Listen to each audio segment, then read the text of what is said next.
So I'm just gonna show you what I do in the old school RuneScape game Wintertod.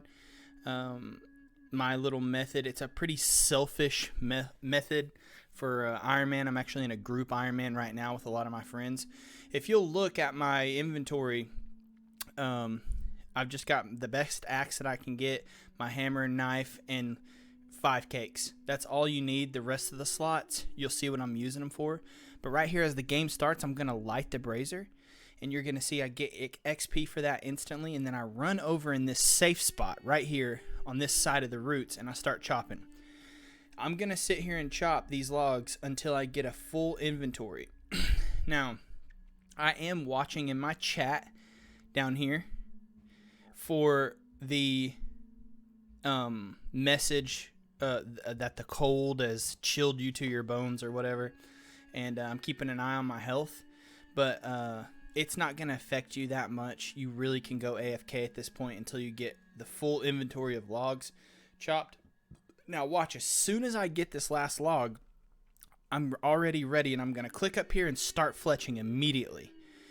Now after I fletch all these logs, they're going to be worth more. If you're not familiar with the points system for, like, I'm pretty sure a log is worth 10 points and a fletched log is worth 25. If you look down here in the left hand corner, you see that box in my inventory.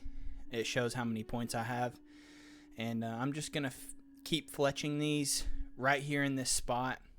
If the brazier is about to break, I'm just going to stand here and tank that damage just so that I can get the maximum amount of points. And you'll notice that I have to repeatedly click my knife and restart fletching again, because every time the cold hurts you, it knocks you out of fletching. So you'll have to be paying attention. This part is the part you'll probably take the most damage on.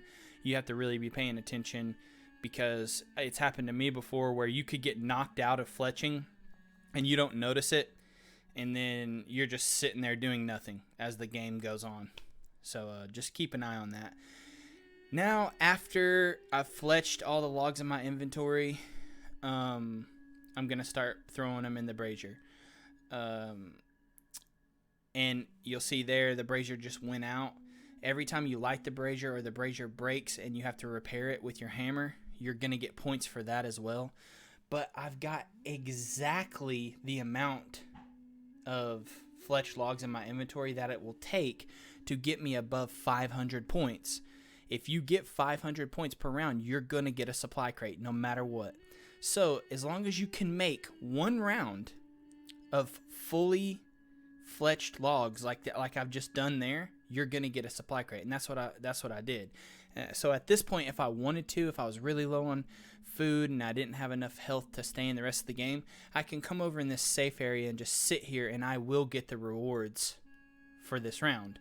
But what I always do is I come back and I cut exactly 10 logs. So, well, 12. I've done 12 here, but you only need 10, and I'll fletch 10 more in this spot, and I'll throw those in the fire as well.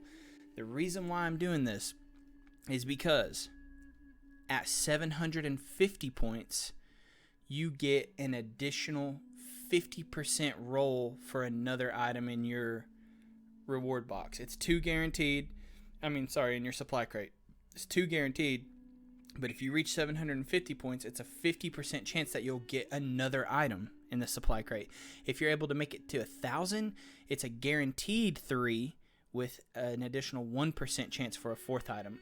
But with the way these games are in these Wintertod worlds, it's very hard to get 1,000. I always just try to get the 750 by doing this method, and it'll guarantee me the 750 points. Now, I just chop with the last little 30 seconds we have or less here just to get some woodcutting XP.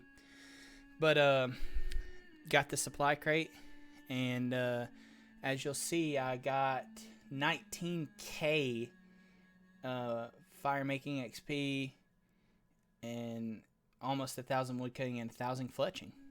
And that's my method